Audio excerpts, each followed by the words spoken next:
Good morning. I'm Karen Stepper. I'm honored to be the mayor of Danville this year. We're very pleased to have you join us here for Town Talks. We have several great topics to talk about this morning. We will also be seen on Facebook and on, I think YouTube is already on. We've already turned it on, make sure it was working. So please join us now. If you can't join us now, join us later on the website. While we're talking, you can submit questions if you have to do it through Facebook or through YouTube, you can. And then we will get back to you probably after the show, unless it's something that's very simple, because we have a pretty full show to go through today.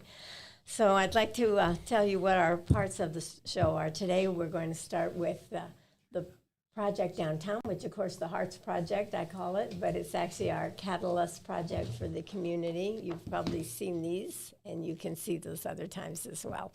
So I want you to know that today is kind of a special day. As you already know, we're at 39 Olympic medals right now for the United States, and that has always include the Stephen girls who are from our local high schools. The oldest one, the youngest one, Maggie, is the captain of the team, and they've had a very tragic beginning at the Olympics with the death of their daughter-in-law. But we have the people that are in the Olympics going to perform at 12:30 today. So I hope you're going to be watching and remembering with your heart how hard it is for them to be at the Olympics when something like this happens, and how proud we are of them. I actually have a picture. If you see the bookcase in the background, you'll see of the Stephen girls from the last time that we recognized what that family has done in our community and how proud we are of those girls, and glad to put the red, white, and blue up there for the Olympics today. So thank you. Our first guest today is Guillermo, and Guillermo Santolaya is our civil engineer for the town of Danville, and he's in charge of, I guess, the biggest project we've ever had, I think. It's on Hearts. You can't miss it because it's already going on in 5 different intersections, and we have a lot of information you can pick up at the town on that or on the website. Anything that you hear with Town Talks with the Mayor, you can go back and listen later and see the detail behind it on Town Talks on the website. So, Guillermo, we're very pleased to call this our Master Plan Catalyst Project, because we hope that it's going to bring more gathering spaces to downtown and more safety to our community. And since the next section is going to be about bicycle safety, it's right on that you are the one that's doing this project and making this happen at, I have to say, lightning speed right now. That's all I can say after watching the Olympics. I cannot believe the number of things that you're working on at the same time. So would you like to do a brief introduction of where we are on this project? Sure. First of all, thank you for having me here, Mayor Stepper. The Catalyst Project is going to do exactly what you explained, which is increase safety in our downtown area and also improve gathering spaces and add some gathering spaces where we currently don't have any. We started our project at the Church Street. We were able to basically schedule our project to ensure that we minimize the impact to downtown. And so far, it's gone very, very well. So just to confirm that, to minimize what we're happening downtown, we're talking about our stores. We want people to be down there shopping, and we don't want them not to be able to get to those stores.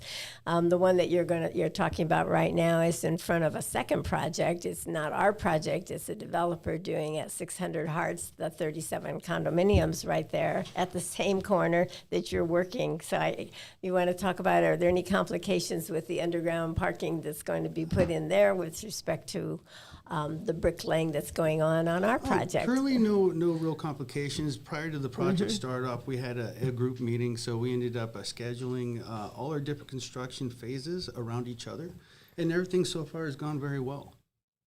Well, I'm glad to hear that because, like I said, you're often in more than one place that I swear at the same time.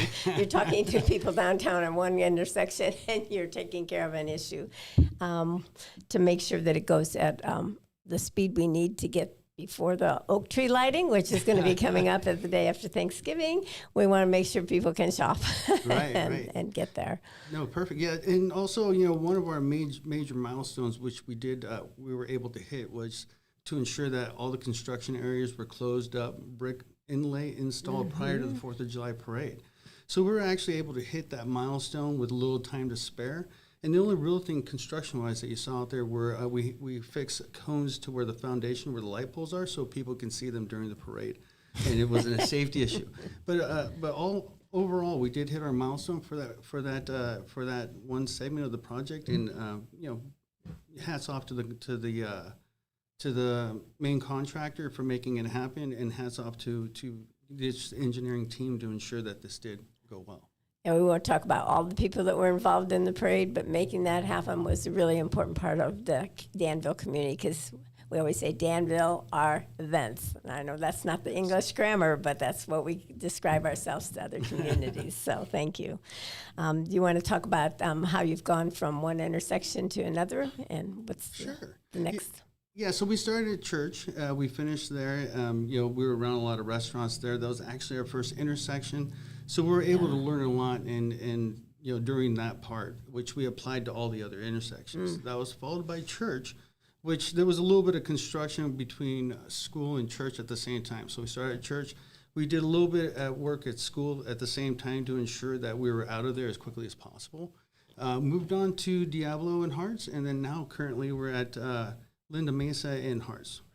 So what's going on at Diablo and Hearts? Because for the community, that's like the major intersection of town, right? Yeah, so we're actually complete in that area. We finished the bulb outs at Diablo and Hearts, and what's going to be happening later on, after we pave the area, there's going to be a nice stamp inlay in that intersection of our Danville tree.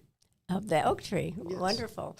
And when you say bulb outs, I'm going to clarify again for those people that aren't using that word in their normal speech. It means that the intersection now has the bulb out is the curve of the intersection, comes out farther, so that when you cross the street, you have a shorter distance and maybe safer crossing, not only when you're shopping, but wherever you are doing, because I know a lot of you are out there eating in our restaurants too. So thank you. Do you want to clarify how the law changed on our intersections? Yeah. So the bulb outs themselves, exactly how you explained, instead of being just a corner, it now bulbs out in a radius out into the street, a little further to ensure safety for our pedestrians crossing the streets by making them more visible to the cars that are coming by, and also slowing down some of the traffic because of the bulb outs themselves and the visual of the pedestrians being ready to cross the street. In this intersection here, it was really, it was a lot of construction within that area, since it's the most busy intersection that we had. And we were able to finish the area within a couple weeks and get out of there pretty quick. Well, I can't compliment you enough on that, because I've not been stopped from going down a street yet. So I know that people can do it, and it'll be important to us. And when the car show comes up on September 15th, too, those kind of things. So if you could talk about what the raised intersections mean. Correct. Because we're going to have two of those intersections at Linda Mesa and at Prospect. Great question, because currently we're actually working at one raised intersection now, which is Hearts and Linda Mesa. So the raised intersections are actually help to slow down the traffic going through downtown. So it's kind of like how can I say, it's a glorified speed bump, but it's not it's not as disruptive as a speed bump. So what it does do is again, the bulb outs will allow the cars to see the pedestrians ready to cross, and this raised intersection will slow them down to the right traffic that we currently need down Hearts, which I believe is 25 miles an hour. Okay, thank you. You want to talk about what people are saying to you about these projects as they're going on? Yes. Here at Linda Mesa and Hearts, so we were out there by Pete's Brass Barrel actually demoing that area, and there was a family sitting there, a mother and father and their son, watching the construction and the tractors. So, I went over, spoke to them real quick. They were asking a couple questions regarding the tractors and how they work. And it was actually very nice to see a family out there asking questions regarding our construction and actually enjoying watching it happen. Well, they got to watch two of the very large tractors. I talked to one of the contractors one day, and now I know that Linda Mesa is also where you're going deep under the ground, like 12 feet down. I don't know if people in their town, when I do historic tours, and I say, do you know what's down the middle of Hearts? Do you know there's rails down there from the tuner trolley that was there in 1928? Right, yes. And they don't even know what you're talking about. And yet you have to you have to fix all these issues. Yeah. Some of that was some of our unforeseen as we crossed Harts and Linda Mesa intersection. We replaced a storm drain line that actually crossed the whole intersection itself. It's major. So we were able to run into some of these issues, but we're able to go around them. One actually just went under. It was a perfect design. It worked out perfectly, and we were able to get through there within a day or two. Well, when your civil engineer says it's a perfect design, you can't be more excited. Right? Yeah, because we've had quite after all the storms and all the other things we had really major changes in our creeks, et cetera. We know how that can stop a project, so it's very impressive what you're doing. Just wanted to comment on the gathering spaces, because those will be at Prospect Park Plaza, otherwise known as Starbucks, but Prospect Park Plaza is the real name. And the other one is over by the Village Theater. Do you want to comment on those? Sure. When we're talking about a Prospect and Harts Avenue, that's actually our second raised intersection that will have the bulb outs, of course, for safety and visibility, the raised intersection to slow down traffic through that area. So we'll be having all the same thing that you see at Harts and Linda Mesa, except Prospect will have Prospect Plaza right next to Starbucks will have a nice little gathering spot that will have ambiance lighting. We'll have some, lit columns in that area, tree up lighting, and also we'll have a stage in that area, and quite a bit of artistic elements sprinkled throughout that area. Excellent. And the other one that I've been seeing, and I know people are asking me about, is what's going on down by the Village Theater. So I'm going to tell them first. If you haven't been down to see the new acorn in the ground that is gigantic because it's cut from a huge oak tree, the oak tree had to dry out before they could saw cut this acorn. Go take your photo and take it there. But on the side of the theater right now, there's also a mural that complements the botanical exhibit of the art and gallery. And that's going to become what kind of an area next to the Village Theater? Yeah, the area next to the Village Theater is going to be a very nice meeting, gathering space. We're actually installing retractable bollards so you can actually corner off a certain section of that area next to the Village Theater itself just for a gathering or having functions, art functions, anything that you would really like to have there in that area. So we'll also have string lighting crossing the top, and also that area will be sprinkled with a lot of artistic elements, metal artistic elements that when they're up, please come down and take a look. You'll be surprised. I've noticed they've arrived. Some of these large, a metal foundry did all these large pieces, and I know there will be 3 oak trees on the sidewall at in front of Starbucks there, and so it will be beautiful when it's done. Yes, it will. Any other comments you'd like to make about what's happening and what people would see, or the timing of the project? Well, as you'll see, currently we're working at Harts and Linda Mesa. You'll see in that area starting Monday, actually. We're going to be starting the brick inlay within that area by Priest Brass Rail, followed by the service center across the street. And Monday, you'll also see the contractor demoing the pedestrian ramp in front of Chicago Tidal. And so we'll continue doing that work. So there'll be quite a busy Monday for downtown, but we'll ensure that traffic control is in place, and pedestrians will always have a safe way to walk, and the cars will always, and our pedestrians will be able to drive through there without being impeded because of the construction. Yeah, and as we all say, and there's free parking downtown for all of our shops. So we pride ourselves on making sure people can come down there and see these places, but we couldn't do it without you. The compliments to all your entire crew for being able to do these things as you have we all know in homeowners, they're constantly having something they ordered didn't come on time, and your job is to go right next to the next intersection and do that one, and then go back and finish that one, and it's an amazing job that you're doing. So thank you, Guillermo, for 15 years of wonderful service to Danville. I appreciate that. Thank you again. And it's truly a team effort, starting from the very top yourself all the way down to my public works inspectors to ensure that these type of projects are built on time and within budget. Kudos. Thank you very much for joining us this morning, Guillermo. Thank you. And now we're going to go to the next part of our topic this morning, and this is about bicycle rules and changes. We've heard from a lot of people in the community about what's going on with bicycles. They're not concerned about the 2-year-old on the little tiny scooter, but they are concerned about all the other things that they're seeing in town, because we have lots more kinds of what we call active transportation than we used to have. Now that we have e-bikes and e-scooters, and I'm not even sure what they all are right now. One of the people rides to work here on a wheel, which is a giant wheel that you stand on and balance, and I know Addison does that, so I'm going to have the students that are here.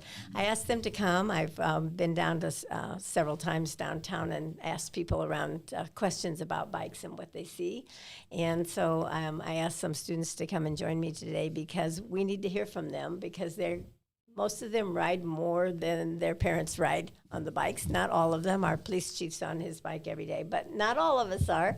So why don't you introduce yourselves first and what school you go to? And hi there. My name is Addison Brown. I'm going to be a senior at San Ramon Valley, and I am the youth commissioner for the Parks and Recs Commission. All right. I'm Brianna Cook, and I'm also going to be a senior at San Ramon Valley High. Okay. I'm Connor Fitzpatrick, and I'm going to my junior year at SRV, and I'm on the BAC Commission. And the BAC Commission is the? Bicycle Advisory Commission. And so that's a new appointment, so welcome to that. Thank you. And I didn't want to leave Brianna not saying anything else about her. She's also in plays in the community and going to be trying out for Grease shortly, and was just in Mean Girls, so congratulations. So you bring a lot of information. You're older students than I asked these questions of, because we've got some new rules in town. So I'm going to ask these girls and guys some questions about bicycles, and there's not right or wrong answers. We just need to understand what's happening and how we can reach out to the youth to make sure they understand the new rules and what's the best way to reach out to them. So to start with, though, e-bikes are the question. So can you tell me what you've heard about e-bikes and why I'm starting with that? So obviously, like, I've been around downtown, like, you see a lot of kids that are on e-bikes and e-scooters, and then also, like, people that go mountain biking. Like, my dad has an e-bike mountain bike. Mm-hmm. So you see them around, you hear about them, you see that people want them, especially, like, around the holiday season when they get presents and stuff. Like, everyone's always asking for something cool like that, so I've just kind of seen them around. Okay. Any concerns you've heard?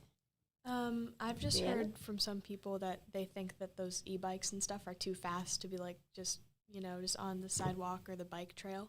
Mm-hmm. Good comments. And Connor is on our bike commission, so. I've seen a lot of e-bikes lately, and I think one of the biggest issues is education. I feel like the people that are using the e-bikes don't really know the rules and the precautions that they need to be taking.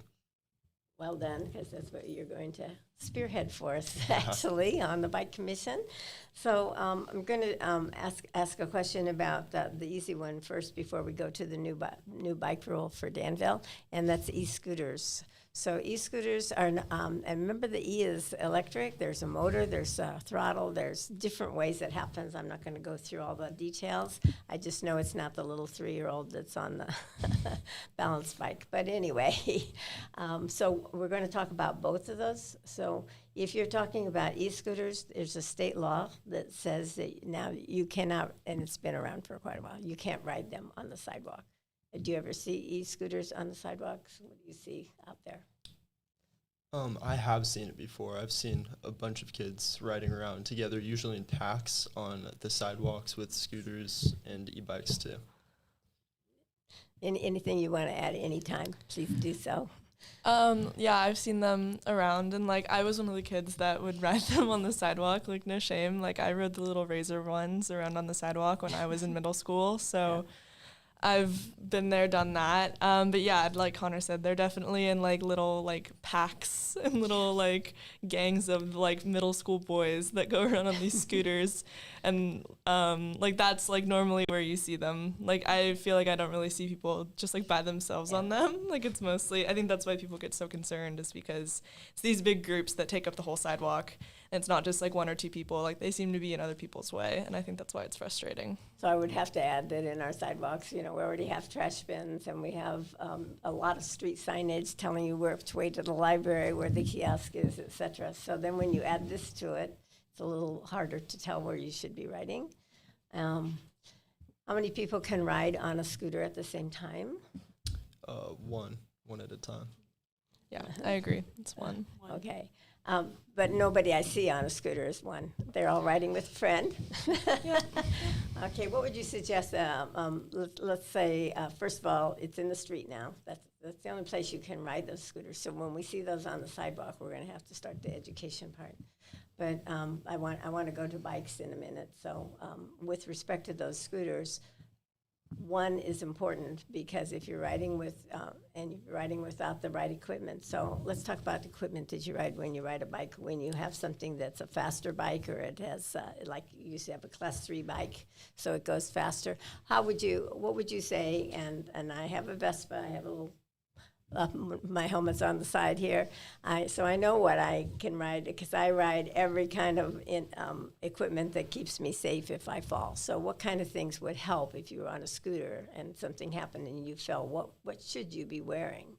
I think like just for starters, a helmet. I mean, Yes. I think that, I mean, a lot of people don't wear helmets with even just normal type of bikes.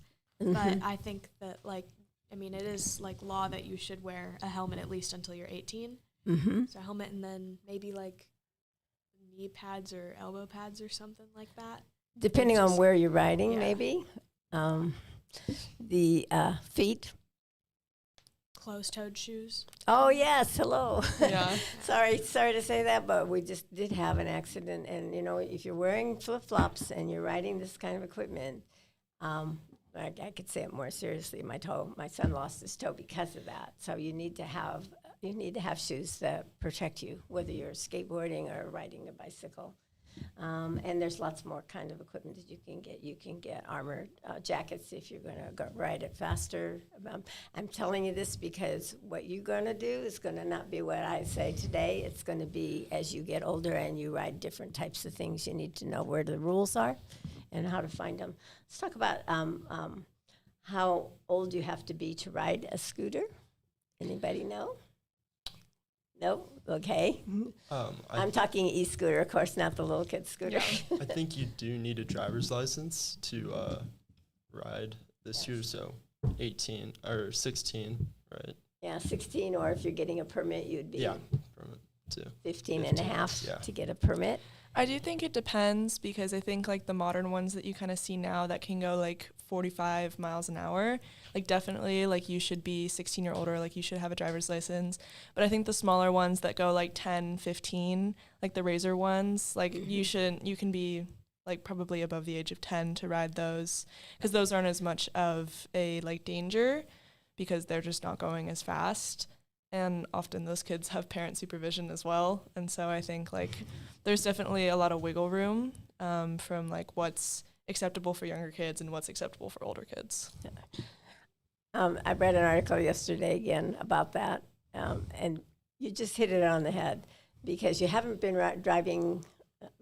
Who has licenses here? You all have your licenses. Well done. So you're aware of those rules, but most people are not. When they're still in high school or middle school, they definitely are not. They don't understand the rules of the road that they're subject to on those vehicles. So no, those are good things. There is no license required on some of these, the Class 1 and Class 2 e-bikes. Do you have any comments on those bikes? And those are the ones that go 20, 22 miles an hour. I think those are great for transportation, especially if someone wants to get to school and they don't have their license yet. They can ride on the Iron Horse Trail. It's quick. It's pretty convenient. I think I'm a big fan of those. Because you have one Yeah. of those. I agree with Connor. Like I think especially with like parents that have to work and aren't home all the time for kids that need to get places, like after school sports or activities or school, having something that can get there pretty fast without having to like physically like kill themselves if they're living 30 minutes away and have to get to school. Yeah, we'll take the verb away here. She meant hurry. Yes. To their soccer practice. Sorry. Okay. That's okay. They have to do that. And I'm not going to leave these as these are the actual. We have a police chief who has a whole site, and he's here today. And he does the 10-8 program every week, and a lot of that covers some of these rules, and parents need to know those rules, and he's going to make a couple comments about that and what's happening, because there's what we would like to see and what the law is. So who writes the rules on the e-bike rules in Danville? Guess what? Yeah. that's what I Council was- members. Yeah. Okay, it's by city. So if I told you what the new rule is for Danville, that might not be the rule in San Ramon. So it's a little confusing. It's not like what I told you, the e-scooter is statewide law. This is, you might have to change how you're riding your bike, or do you ever walk your bike anywhere?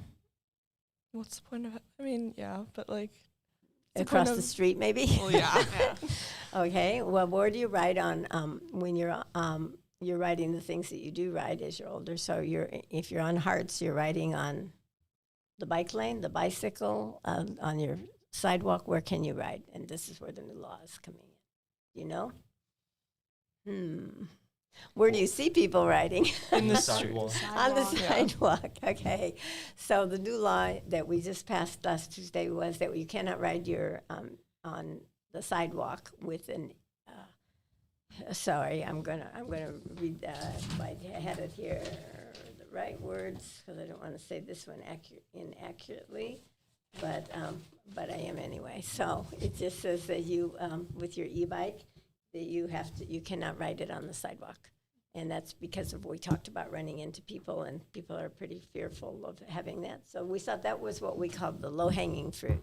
Everybody wanted to get rid of the speed on the sidewalk. So that one's going to happen. How are we going to tell people about that new law? What would you do? What would you say is the best way to reach out to students and let them know what some of these changes are? You want to go I'd say first? social media. 'Cause, Which kind? Instagram is a lot of like town offices. Instagram would be the place to reach the younger kids because Okay. they don't have like Twitter or Facebook. So just putting up like a little PSA about just, hey, here's the new laws, so people can like repost it. on So their stories and PSA? stuff. Yeah, Is an acronym for? public service announcement. Okay, right. I know that, but I don't know if everyone does that. I brought up another thing to my commission that each school, I'm pretty sure, has a leadership group, and we could go to those leadership groups and they make videos for each school, and they could maybe put in some bike safety videos in their leadership videos. when they do it. Okay. Oh, good. All right. Any I other? think they pretty much covered it. Well, like you said, the different ages.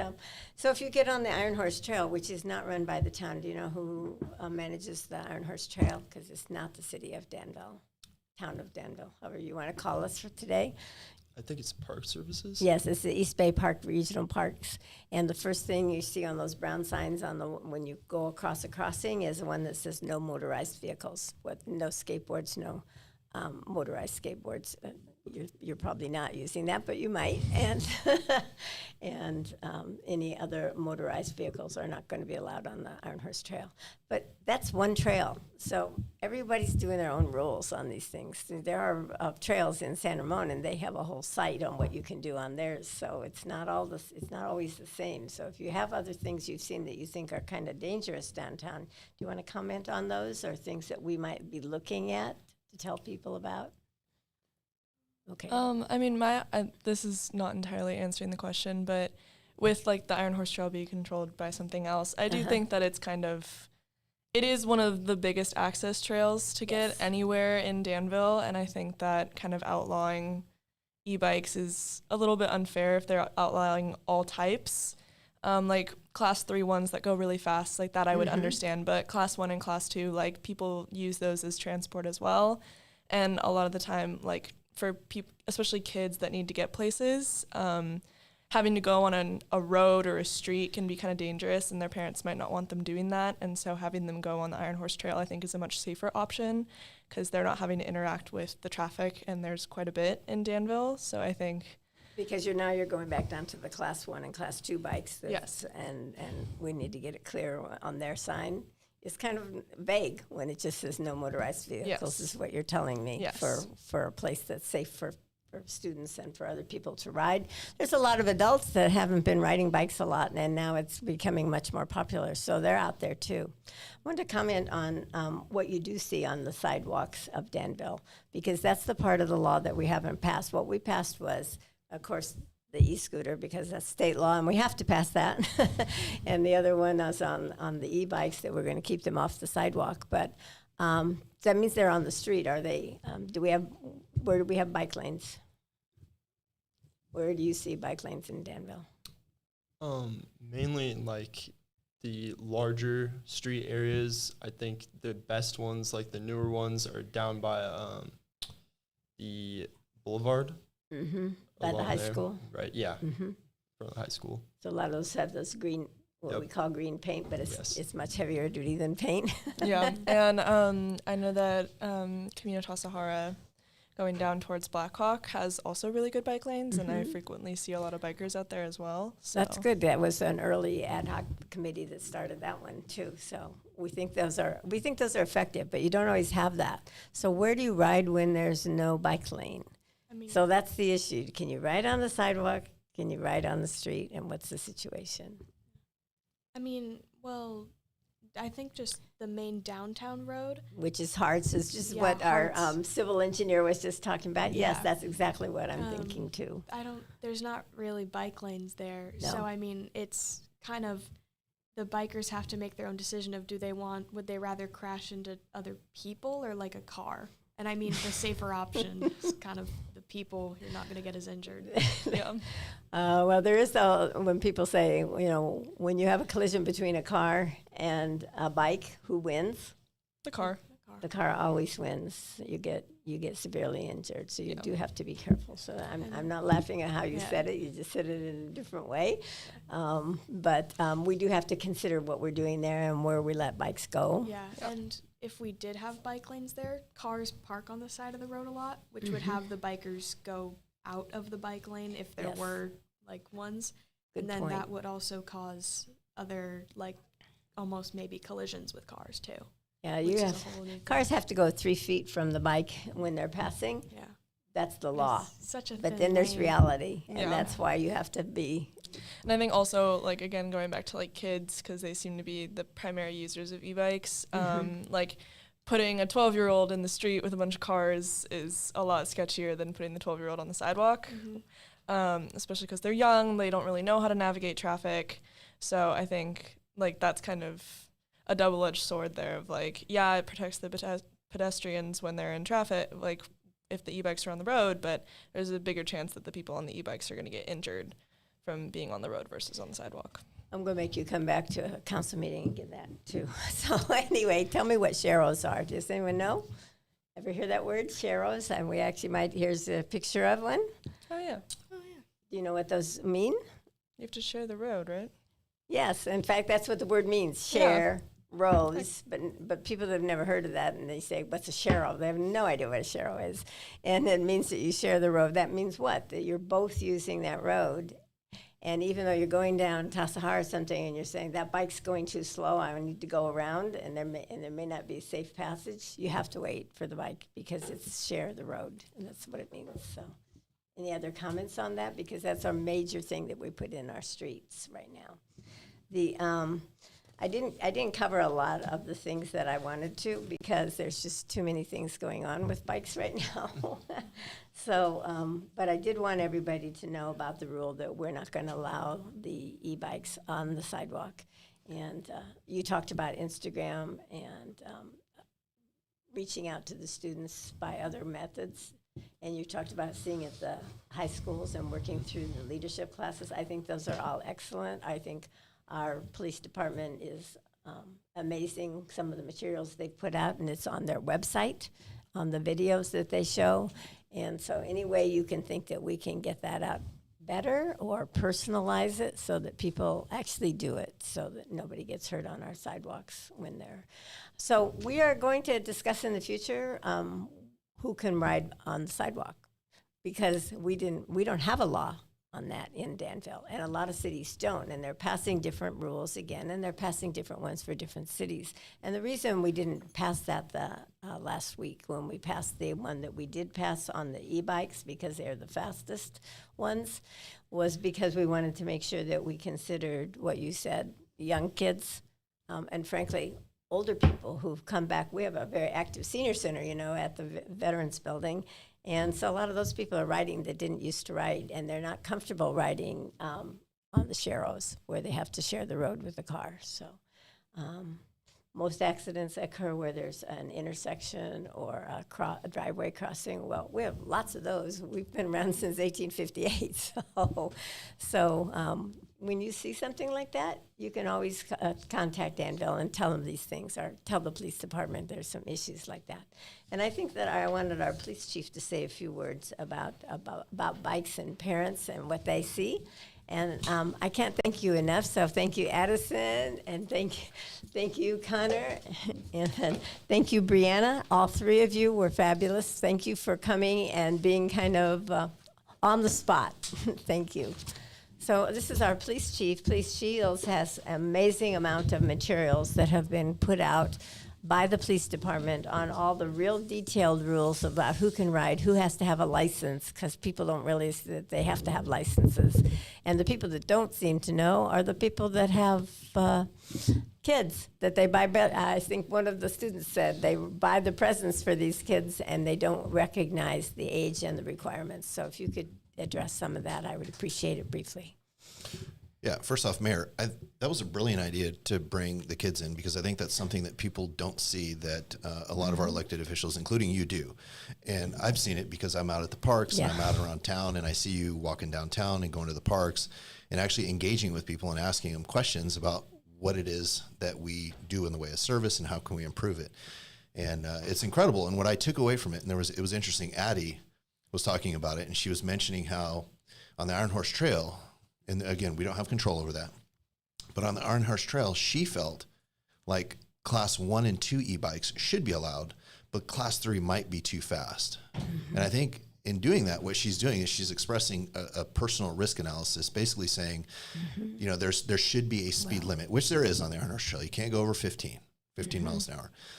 But the interesting thing is what she pointed out is exactly what the law is. And the way the East Bay Regional Parks District worded their law is it starts with the prohibition, which is there are no motorized vehicles allowed on the Iron Horse Trail. And I think it was 2017, 2018 when e-bikes really started to become a thing. Okay. They allowed for class 1 and 2 e-bikes there. They still maintained the 15 mile an hour speed limit, but they allowed class 1 and 2 e-bikes there. So Addie's point of that's a great thoroughfare through town that a lot of kids use, and it should be accessible in that way, was exactly right. So it kind of shows that a lot of times common sense and the law kind of coincide. Not always, but in this case it sure did. And the other thing I liked, and Connor mentioned it as well as Addie, was how they do a risk assessment. When you asked all of them, you know, what should you wear? You know, and you could see as the type of vehicle or maybe the speeds increased, you know, you guys were talking about helmets and elbow pads and closed toe shoes. Well, a lot of those things aren't prohibited by law. It's just simply common sense, right? And so I like that our kids are out there and they're thinking, okay, if I'm going to take on this risk, I can do it in a way that minimizes the impact. And one of the things that we've been stressing lately as the police department is as speed goes up, the risk of a fatal injury goes up significantly. So there's a break point at about 15 to 20 miles an hour, believe it or not, where it starts to grow exponentially to where when you hit about 50 miles an hour, it's a 90% chance of a fatal collision. So it really strikes up really quick, really hard. And so we know that we need people to take these individual risk assessments. Excellent. And what would you have to say about parents and grandparents who are riding?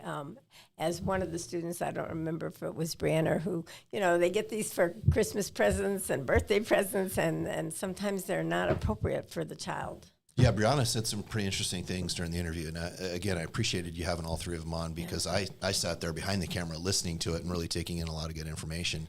And what it struck to me was that parents, including myself, oftentimes don't understand the differences between certain vehicles, like what is an e-bike and what is not an e-bike. And I'll give you one example. You can go to the website of one of these manufacturers, and it will say that this is a class 1, a class 2, a class 3, and an off-road bike. Well, it can't be all of those things at once. And I think that's the struggle. As a parent, you know, you want this great gift for your child, and you may not realize that, you know, it may be able to be limited to go 20 miles an hour, but it also may be able to go 40 miles an hour. And once you start braking 28 or 30 miles an hour, instead of a bicycle helmet, you've got to wear a regular helmet. Instead of not being registered, the vehicle has to be registered for the road, and you have to have a license. Can you imagine being 14 years old? And I'm not saying the police want to do this. We're not the fun police. But can you imagine being 14 years old, riding the equivalent of a moped and getting a ticket for not having a license as if you took your parents' car out for a joyride? It's the functional equivalent. Wow. It's simply driving a motor vehicle without a license. And so we're really trying to educate the parents. We're trying to educate the students. That's why you'll see us work with the school district. We're out at the schools. Apparently we were only doing Facebook and YouTube, so we need to do some Instagram, and get that going. And I'll give kudos to Lindsay Ortiz, because we didn't have an Instagram page up until about 2 years ago. And Lindsay said, hey, if you want to reach the kids, that's what they're on. They're not doing Facebook. And I think I was still stuck in MySpace, so she helped us out with that one. Yes, okay, I've heard of that. Yeah. No, that's excellent, because the parents, when you have a label, I'm not going to go into labeling. I read some more articles on that. There's just too many things that can be used in crossover and can change from when they get it home and what speed it goes and what speed you bought it to go. And so parents and families need to stay involved in understanding whether that bike is still what they thought it was and whether it has to have a license, which is incredible, because a lot of people don't know they have to have licenses. They think of helmet, but they don't remember the license. And it does sound silly. You've got an e-bike capable of going 20 miles an hour that you can put a child on, and you have a scooter capable of 15, and the scooter has to have a license, but the e-bike doesn't. Right. And really, that was born out of some of our bigger cities and the rideshare movement with scooters, where what they were finding was people were driving these scooters in and out of roads. They weren't stopping at stop signs and stoplights. They were riding them on the sidewalk, and they were causing these injuries with pedestrians and cars versus the scooters. And so they had to enact some laws to try to curb the behavior. So they saw negative behavior, and they reacted by making laws to curb the behavior. So having a license ensures that people know the rules of the roads. You're supposed to stop at stop signs and stoplights. Not riding on the sidewalk. And it was interesting, and it might have been Addie or Brianna that said that, when you're making the risk analysis and you're on a bicycle at 12 or 14 years old, and you have a choice between the roadway or the sidewalk, the roadway, you hit a car, you're going to get hurt pretty bad. But on the sidewalk, if you hit a person, you're not so, so hurt. But I think the one thing I would encourage others to do when you're conducting that risk analysis, think of the other person as well. And that's where a lot of the complaints that we were getting about motorized scooters, motorized bikes, analog bikes on sidewalks were that some of our older population felt like they weren't quick enough to move out of the way. They felt like if they were hit by the bicycle on the sidewalk that they would get injured. And so there was a fear created by that. And I'll give you my example. I would usually go and do we would, during the summertime when our kids were younger, we'd ride our bikes to church. So part of that meant we had to go downtown to get to CPC. When we hit either Front or Hearts, whichever way we went, we'd end up having to walk our bikes because there really wasn't a great path for us to take. Or we'd maybe take the Iron Horse Trail all the way to Lunardi's, lock our bikes up, and then walk a couple blocks to church. So those are some of the decisions we made in our risk analysis to make sure that, one, we were both safe, but we also weren't creating a hazardous condition for someone else. And I'm going to turn it back to the Danville issue, which we are still looking at all those issues with respect to what should be on the sidewalks for the safety of the rider. And what is happening is that we're going to be talking about a lot of these at the Bike Commission too. So. Yeah, and I think, and we talked about how do we get information out? And we've got a great event coming up next week called National Night Out, which is going to be really good and allow us to meet with a lot of our neighbors. That's right. And National Night Out is a yearly event that occurs on the first Tuesday in August. And it is an event where we are invited. We do show up. And when I say we, I mean the police department, members of the town, our town council shows up. And we have all 5 members, which is awesome. And it's a great way for communities to get together. But really what we try to ensure is that it's community focused. And what we want is we want neighbors to get to know one another. And so we're happy that event's coming up, and we mobilize a lot of our folks, and I'll call them after the show. it. Thank you for that. It is an important night, but it's not the only night of the year because our police department will, if you can't do it in August because you're never in town and you want to do it in October, call them and set one up. They'll do it in your neighborhood if they can. I'm going to say, if you throw food down, you're more than likely going to get us to come out. So Oh, if well, you've wait got some till you barbecue hear our going- next speaker and you're going to hear like food and crazy. Yeah. And I say that in jest, but if you're throwing a neighborhood party and they know there's hamburgers, hot dogs, Yeah. some chicken, something, even if it's a dessert, a snow cone machine, something, that will bring people together. I mean, that's... Okay, we well, know you're that. taking Katrina's job now. Yeah. So your job is more than big enough that we have so many things to look at on our website and on the police website too about bikes and about e-bikes and But- all the things we've been talking about. You have fabulous things that you've put Well, I out think, like yeah. this one and others. So I want to direct people to that. But the best thing we have is actually our personal engagement. So I love that you brought up that we're willing to could come do it. out. So if you call us, we're willing to come out and engage. We'll talk about if it's crime, it could be e-bike, it could be anything. Anything that they would like to talk about, we're more than happy to come by and join. And let me say this, and here's kind of I'll give you an anecdote as to why it's so important. And I'll give you two quick cases. The first one is, this was several years ago now, like 6 or 7 years ago. Someone had one of the neighbors had seen a van back up into a driveway, kind of cattywampus, all crooked. People get out, they knock on the front door, they go around the side, they then open the garage and they start loading property into the van and they leave. And we asked the neighbor, like, hey, your neighbor's house was burglarized. Why didn't you report it? He said, well, I don't know him that well, and I wasn't sure if maybe it was friends of his and they were doing this, and I didn't know. Apparently he's on vacation. I didn't know he was on vacation. All of these things that told us that this neighbor wasn't really connected with his neighbor. Now, fast forward, actually in Katrina's neighborhood, this is what it's great that you're having her on. In her neighborhood, and this is recently within the past couple of years, we had a case where the house was being broken into, and the neighbor, knowing their neighbor very well of the home that was getting broken into, called the police right away, gave us a great vehicle description. We were able to stop the car, make the arrest, recover the property, and that car had been linked to other burglaries as well.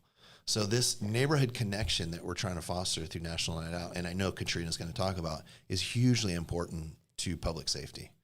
So it's a great time. You always say everybody should know a police officer personally and by name in Danville because that's the kind of police we have. They want to be on site. So I'm going to thank you for coming and giving us some little follow-up with the bikes because there's a whole lot more information on the site, and I want everyone to get this that they can, which is one of the things that's on your site.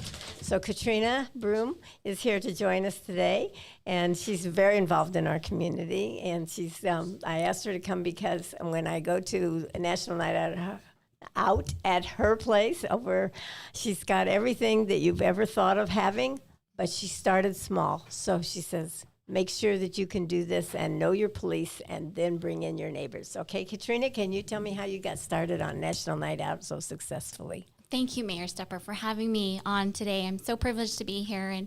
And yes, about 2 years ago, I just started by reaching out to Lindsay Ortiz with the Danville Police Department and registered my neighborhood. And we had 4 new neighbors move into the community. And so I invited all of our neighbors out, 24 homes. And I even sent up a next door invitation. Hey, if you're within walking distance, just to keep it safe, come down. We're going to have National Night Out. And so I just invited a few neighbors, and we had about 50 neighbors attend. I just put up a banner saying, thank you. Thank you for your hard work. Thank you for all that you do in our community. It was really just a way for our community to say thank you. To the police. To the police officers, to the CHP showed up, fire showed up as well, and our community leaders. And again, being the first time, I didn't really know what to expect. So I just put a banner up, put desserts out, brownies, madeleines, and just even started a barbecue. So I met former Captain Sherry that time and fed his whole crew when they came by. He's our CHP. He's now retired. Thank you. Yes, he was wonderful. So we met him and we started small that way, inviting our neighbors. And it was such a huge success because I really wanted to make sure neighbors got to know each other. Welcome to the community. So now let's go on to the next bigger event because I know you even had a shaved ice place and you moved up to your clubhouse, and what kind of difference that made to you. Yes, so I attended a board meeting and I asked our current current board to support this event and host at the clubhouse to make it a community-wide event. We have 340 homes in our neighborhood, so Danville Ranch, California Chateau community. And so with that positive feedback and just the engagement that happened, we were able to get a budget set up.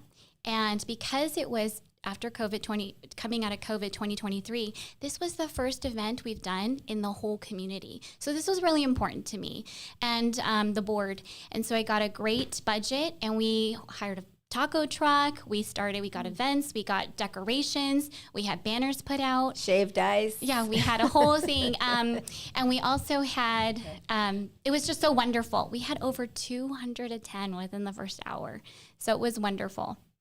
Have you ever asked the police to come, or some of your neighbors and other times that are not National Night Out? Yes, so after that event, I actually reached out through Lindsay Ortiz as well on the website, and I learned about our community involvement where you can have a officer come and visit. And so my son's third birthday was coming up, and he had a police theme. And so they came up, they drove up, I invited the neighbors out, they took pictures. It was so wonderful. We met Officer Milan, we met Officer Jason. It was just so wonderful. And I have so many neighbors asking about that as well, and seeing the community officers driving around our community a lot. There's a lot of engagement happening, which is great. I think you're going to set a record this year. It's August 6th.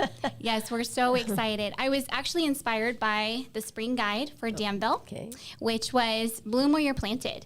And this really encouraged me this last spring. And so I brought to the board, let's invite our Danville PD, which we did, to a meet and greet at the neighborhood. And we hosted a meet and greet.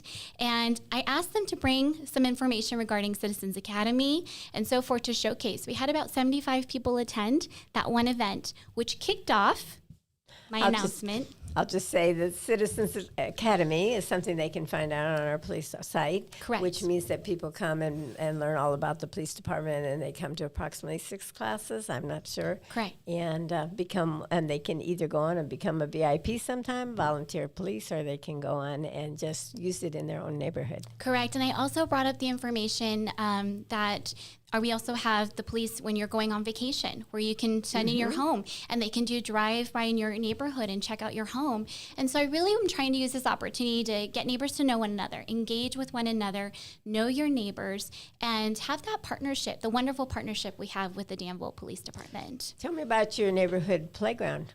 Yes, so now I'm also helping with facilities. I'm a new board member now, so my first year, and so we have that on the agenda this year, actually next month, and we're excited because it again creates another place for our community to gather and host our events. So we're working on redoing the playground. But that started, really, Katrina, compliments to you, because you started with not a tiny little, just one neighborhood. You are so inclusive for everybody in your whole community, and that's why they could come to a big project like thinking about a new playground for an area. You're just awesome to bring them all together. Thank you so much. Thank you. And you wanted to show your flyer, is that it? I'm so excited. So we created our flyer to, let's see if I can get it up. Yep, that's good. Yes.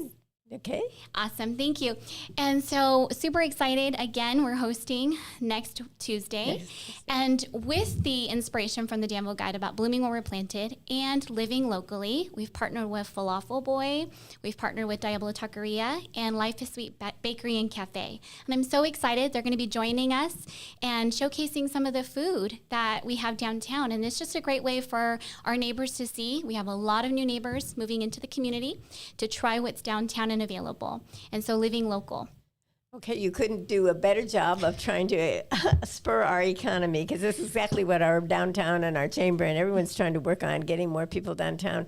And you do it as a single person and board. So thank you for joining that board and making all of them work together for all of us. Oh, thank you. It's my privilege and pleasure. Thank you. We're so excited. So I'm so looking forward to Tuesday and hearing your microphone introduce everyone that comes up, the fire department, the police, and who it is. They can come, the kids come running to make sure that they get a photo with all those people. Yes, so thank you. I'm going to give an opportunity for the businesses to also share their family and their business. So they're going to be able to talk on the microphone and just have neighbors meet them and try some of their delicious food and desserts as well. So thank you. Okay, thank you. Thank you, Katrina, for coming and telling us, because you do more.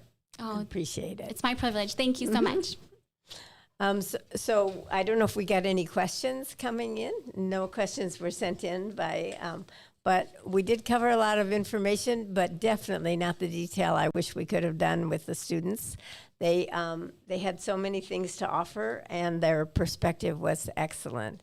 And I appreciated the fact that we can go back and ask some of these questions again and know how to use them, and the fact that all those students that we met were very involved in their community of the high school. They happen to be all at San Ramon High School, but Monte Vista is equally engaged in all these issues with respect to the bicycles. So we're proud of our students for taking a leadership role.